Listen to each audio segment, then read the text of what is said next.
Oi, pessoal, eu sou o professor Zépica e hoje a gente vai conversar um pouco sobre trabalho e cultura organizacional. Entender de que forma esses termos se relacionam, entender um pouquinho como é que do trabalho a gente precisa pensar também o ambiente da organização. Então, para isso, a gente começa sempre no nosso roteirinho de aula aí, né, sobre o que nós vamos falar. E a gente vai conversar então sobre o trabalho, as distinções do conceito, de onde que isso surge, como é que isso nos impacta. Falar um pouco então de cultura e a cultura organizacional, né? De que forma então são as culturas das organizações e desdobrar isso nos elementos de cultura, tá? Então, vem comigo. A gente começa então falando de trabalho. De onde surge o trabalho? Quais são os primeiros momentos em que alguém vai falar de trabalho? Algumas perguntas para a gente iniciar a discussão. E a gente tem a professora Suzana Albornoz, no livrinho dela, do que é o trabalho, que ela começa a colocar o trabalho em 5 momentos. Ela diz que a gente começa o trabalho, começa a enxergar trabalho na sociedade humana através do extrativismo, que é aquela lógica de coletar e se movimentar, né? Então, os povos, as pessoas, elas iam nos lugares, chegavam nos lugares, coletavam de forma as questões agrícolas que tinham ali, consumiam também a questão de gado, de animais que tinha ali.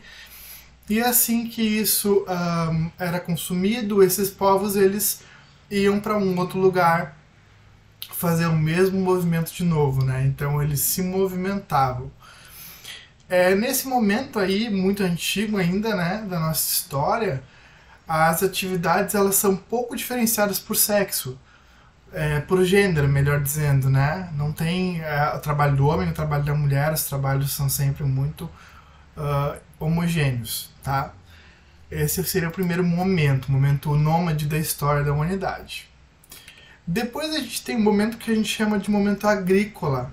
E aí sim, em função da força, por uma questão de algumas pessoas terem mais força do que outras, ter uma habilidade maior ou menor do que outras, aí vai se dividindo as funções de trabalho por uma questão de gênero, né, de força física. Então fica diferente essa questão porque agora as pessoas já não são mais nômades, né, elas ficam no território onde elas estão fixadas e elas trabalham, cultivam, plantam. Então não é aquela coisa de coletar, consumir e ir embora. Não, agora a gente vai sempre renovando esse ambiente através da força do trabalho, né? Então, a partir desse momento surge também algo interessante, que começa a ter disputa de território, começa a ter brigas entre as pessoas para consolidar seus territórios. Então a terra ela deixa de ser livre e ela começa a ser posse das pessoas. Ela começa a ser uma questão de esse é o meu lugar, esse é o teu lugar, essa é a tua delimitação de espaço.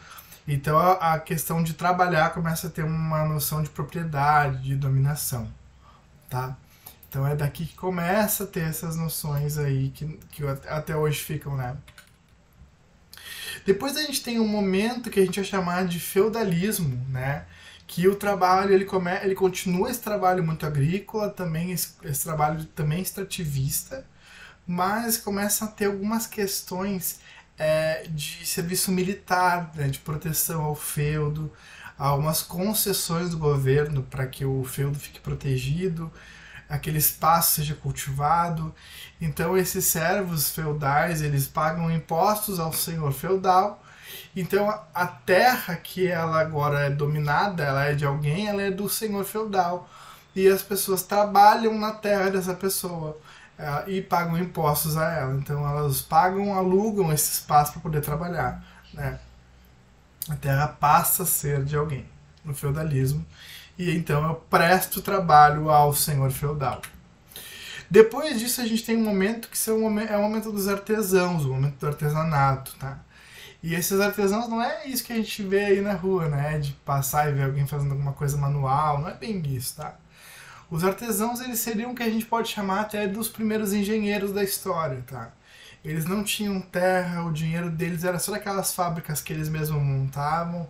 Então o que eles tinham efetivamente era o conhecimento do processo, eles sabiam como fazer as coisas e eles também tinham acesso ao a matéria-prima, né? Eles também tinham acesso à máquina, ao meio de produção.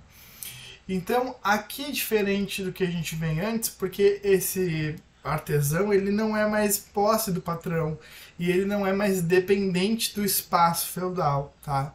Ele é um cara livre e através do conhecimento dele ele vai se consolidando, através do conhecimento dele ele vai avançando. Então esse momento artesanato é um momento anterior ao que a gente tem atual, que é o nosso momento industrializado, que é o momento da industrialização, das revoluções industriais. Então, nesse momento que a gente tem a invenção aí da eletricidade, a questão de usar carvão como energia, isso vai evoluindo, a gente tem então um cara que ele é o dono das terras, ele é o dono das máquinas, né?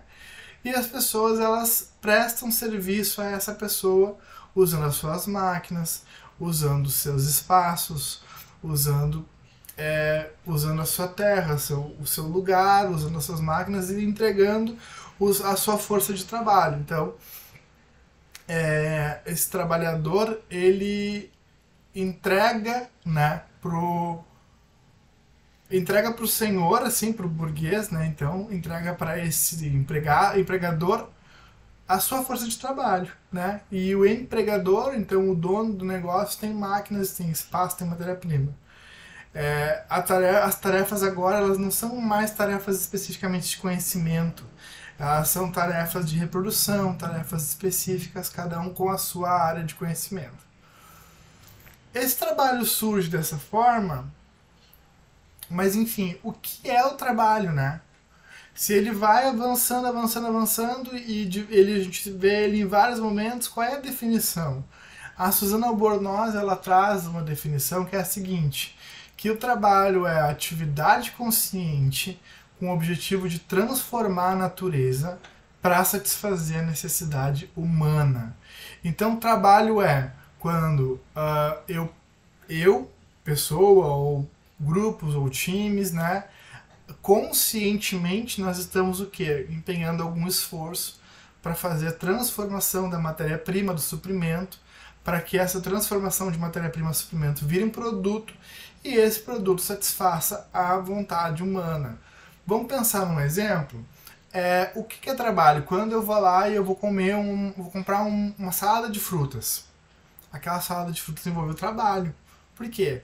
Porque tinha ali o suprimento de todas as frutas, né? Tipo da laranja, da maçã, da banana, enfim. Esse suprimento chegou na mão de alguém. Essa pessoa conscientemente transformou essas frutas em pedaços.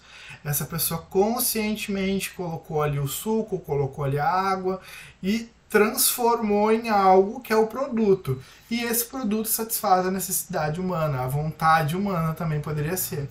Eu quero comer uma salada de fruta, eu vou lá e eu compro esse produto. Então, o trabalho é essa questão de satisfazer a necessidade humana através da transformação da natureza em atividades conscientes. Por que a gente trabalha? Aí aqui eu trouxe o GIF do Big Brother, né? De quando caem as moedinhas. A gente trabalha porque a gente quer ser pago, isso é óbvio, tá? A gente tem que ter o que o Malone, né, fala que é o incentivo econômico adequado. Então, a gente trabalha porque a gente precisa ser pago. A gente precisa desse dinheiro para fazer uma coisa ou outra, para poder ajudar em casa, para poder comprar as nossas coisas, pagar as nossas contas. Mas a gente também trabalha por outras razões, tá? Não é só por causa do incentivo econômico que a gente trabalha. A gente trabalha algumas pessoas trabalham para se divertir, porque gostam, não querem ficar em casa, não querem ficar paradas, elas querem se divertir e vão trabalhar. Algumas pessoas, elas trabalham para sociabilizar, para poder conhecer outras pessoas, para poder estar em espaços onde tu possa conversar com as pessoas e trocar muito com as pessoas, né? Também para enfrentar novos desafios, as pessoas também trabalham porque elas querem ser desafiadas, elas querem construir coisas novas, fazer coisas novas, né? E algumas pessoas trabalham para encontrar sentido na vida, né? As pessoas não têm um foco específico em algumas outras atividades e se realiza pessoalmente, então, no trabalho. Mas assim, a gente já entendeu como é que surgiu o trabalho. A gente já entendeu o significado da palavra trabalho. A gente já entendeu por que a gente trabalha. Como que a gente trabalha? Essa é a grande pergunta, né? A pergunta mais importante da nossa aula hoje. Como que a gente trabalha? A gente trabalha dentro de um espaço que a gente chama de cultura, tá? E mais especificamente, a gente trabalha em espaços de culturas organizacionais.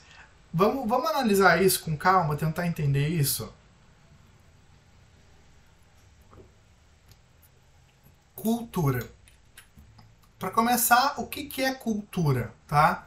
O Stephen Robbins ele vai dizer que cultura é um sistema de valores compartilhado pelos membros de uma organização que a diferencia das demais. Então, cada espaço, cada organização tem os seus valores, cada espaço tem o seu feeling, os seus insights, algo que torna aquilo ali muito próprio, tá? Então, por exemplo, uma sala de aula ela tem uma cultura própria, com seus valores, com as suas trocas. Se a gente sair dessa sala de aula e ir para uma outra, às vezes do mesmo curso, já é uma outra cultura, já tem um outro estilo de cultura acontecendo ali. Então, cultura é sempre diferente. Cada organização vai ter a sua cultura e isso é o que torna ela diferente das outras no mercado, no mundo do trabalho, tá? Avançando, a gente tem aqui, ó, quais são os elementos da cultura, tá?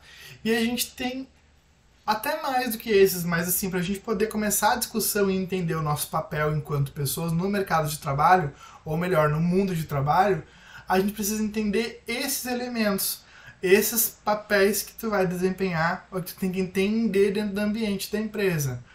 E aí eu trouxe aqui valores, história, artefatos, linguagem, hábitos, símbolos e rituais que a professora Sueli Mota propõe. Vamos tentar entender cada um desses? Quem tá vendo Big Brother 23 vai gostar mais, tá? Mas vamos começar pelos valores. Valores são as crenças existentes na organização. Os valores também tratam de questões ligadas a preconceitos, explícitos ou não, e ideologias.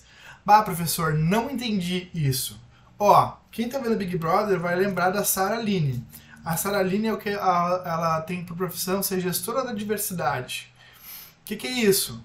Ela chega nas organizações e ela analisa como que as crenças, como que os preconceitos eles podem estar acontecendo ali dentro, para as pessoas estarem ou não passando por algum tipo de racismo dentro da organização.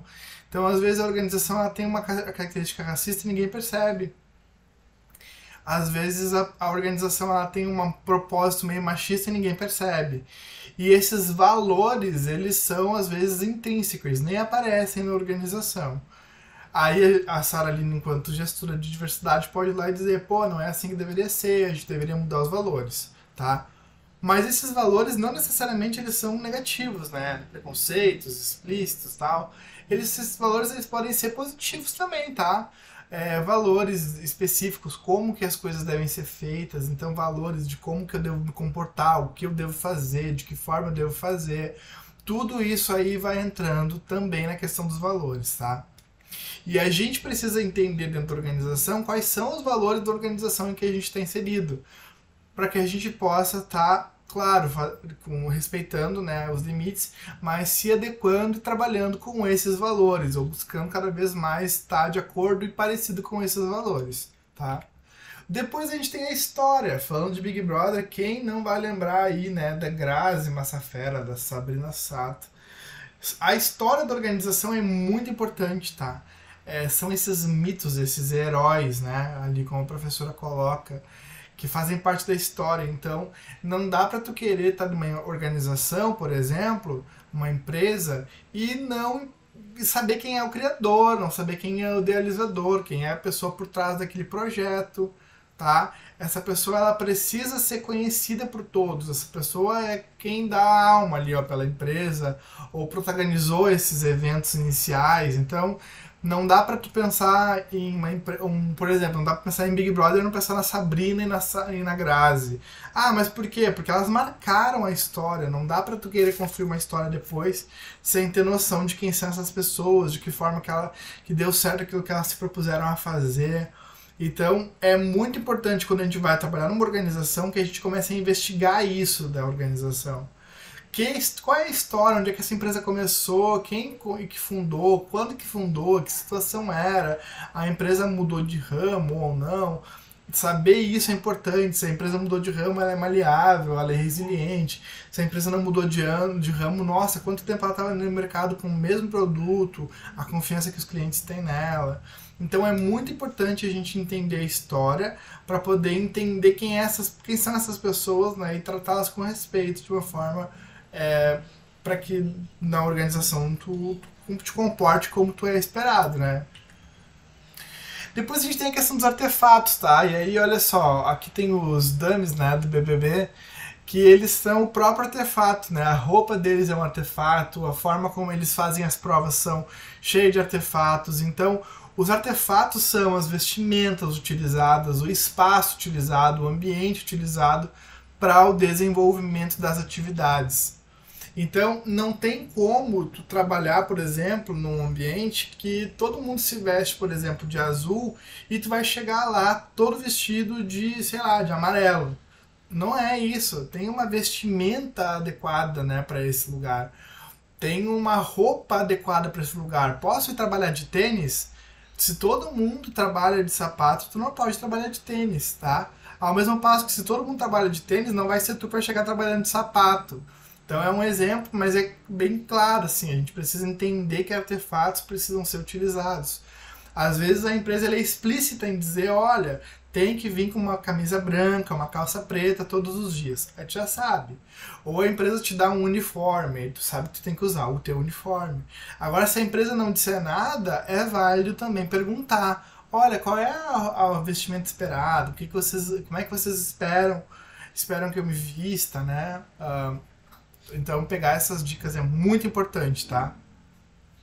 E entender esse espaço, como que as atividades são desenvolvidas ali. Uma outra questão é a linguagem. Quem vê Big Brother também vai lembrar do Tadeu o tempo todo falando assim: estamos ao vivo para todo o Brasil. Quando que isso acontece?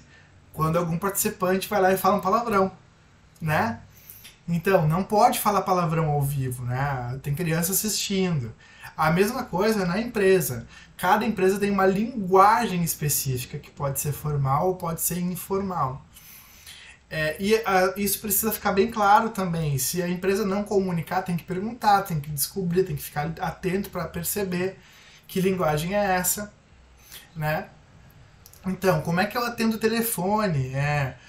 Como é que eu me coloco? Vou dar um exemplo. Não é alô, tu não vai abrir o telefone da empresa e falar alô. Não se faz isso. Vai falar assim, faculdade tal, professor Zépica falando, boa tarde, que posso te ajudar? Olha a diferença, tem uma certa formalidade, né, nesse trato, nesse estilo de atender uma ligação. Dentro com os colegas de trabalho, como é que é o clima dentro dos colegas de trabalho? Pode conversar de uma forma brincando com os colegas? Ou é uma coisa mais formal, tem que tratar o colega pelo primeiro nome, ou tem que tratar o colega pelo nome do cargo, né? Existem organizações que, assim, dentro da faculdade mesmo, é professor, tal coisa, tu não chama ele pelo nome. Então, entender essas nuances também é muito importante, essas nuances de linguagem. Tá, gente? Avançando, a gente tem os hábitos. Então, os hábitos é como que as coisas efetivamente acontecem ali dentro desse espaço. E ninguém vai te dizer que hábitos são esses, ninguém vai te dizer como que isso é. Eu tenho que perceber isso, né? As pessoas precisam perceber isso de uma forma sutil, de uma forma sozinhos. Então, por exemplo, aqui tem a foto da cozinha do VIP da Xepa, né? Então, assim, o VIP só pode almoçar com o VIP, a Xepa só pode almoçar com a Xepa. Dentro das empresas, algumas coisas assim acontecem às vezes também. Então, como é o horário de almoço? Eu posso ir almoçar com o fulano? Ou não? Cada um almoça sozinho em um momento separado? Ou todos podem, a empresa para e todo mundo almoça junto? Ou todo mundo sai para almoçar? Como é que são todos esses momentos de lazer, assim? Como é que as pessoas se comportam, né? As pessoas saem para fazer alguma coisa, no final de semana as pessoas se reúnem ou não para fazer alguma coisa, para sair, para comer alguma coisa. Tudo isso precisa ser percebido, precisa ficar atento, né? A pessoa precisa ficar atenta, tá? Para entender essas questões de hábitos. Depois a gente tem os símbolos, ó, ali tá o Ricardo faz com o colar, né, do Poder Coringa. Então a pessoa tá com colar no Big Brother, todo mundo sabe que ela tem alguma coisa para fazer. Então ela é líder, ela é anjo, ela é monstro, ela é coringa. Então o símbolo, o colar é o símbolo que representa aquilo ali. E dentro das empresas isso também é importante, tá? Por exemplo, o crachá às vezes é o símbolo, às vezes se a pessoa usa camisa mais escura ou mais clara. Ah, mais escura é de um setor, a mais clara é de outro. Ah, se a pessoa usa uma roupa assim e todos os outros usam outra. Às vezes essa pessoa tem um símbolo de... ela tem um símbolo de chefia na roupa, na vestimenta. Então tudo isso tem que ficar aí percebendo, são elementos da cultura. E por fim os rituais, né? Toda organização tem ritual. Então, o final do ano, vai ter festinha de final do ano, vai ter premiação, vai ter amigo secreto. Esses rituais, eles vão mostrando o modo de ser dessa organização, vai mostrando como tu está te comportando dentro dessa organização, se está incluído ou não está incluído. Aqui eu trouxe a foto da Aline no confessionário, votando. Então olha o ritual no Big Brother, a pessoa vai lá, ela vota, ela se pronuncia, ela se coloca. Dentro da organização é a mesma coisa, tá? Dentro da empresa é a mesma coisa. Como é que é esperado esse teu comportamento, né? Esse teu modo de ser da organização e a forma que tu contribui com esse modo de ser. Gente, agora eu deixaria uma atividade prática que é o seguinte, que é tu entrar no site da tua empresa e tu começar a tentar identificar esses elementos da cultura. Tentar identificar valores, quem são essas pessoas da história, tentar identificar artefatos, que linguagem que deve ser utilizada, colocar isso tudo aí no papel para poder fazer de uma forma prática esse olhar, né? E também complementar com a experiência pessoal. Às vezes nem tudo vai estar escrito, né, que nem eu comentei. Então a gente pode fazer algo também baseado na nossa vivência, naquilo que a gente já experimentou na organização, tá bom? Quem quiser fazer isso, pode colocar na descrição do vídeo, nos comentários, eu vou estar dando feedback, vou estar comentando, conversando, certo? Olha só, sobre o que a gente falou. A gente falou sobre trabalho, sobre cultura e especificamente sobre cultura organizacional. Aqui tem um QR Code para baixar os materiais da aula, então nesse QR Code pega o vídeo aula, que é essa aqui, pega os slides da aula em PDF, também os textos da Albornoz, do Malone, da Mota, tá? Dá para fazer o download dos materiais. E, ó, você tem sangue de cultura bonita, que nem diria o Fred no Cassi, tá? Brincadeiras à parte, obrigado, gente, para quem assistiu a aula até agora, valeu, um beijo. E quem quiser falar comigo, pode ficar à vontade em me escrever, tá? Valeu, gente!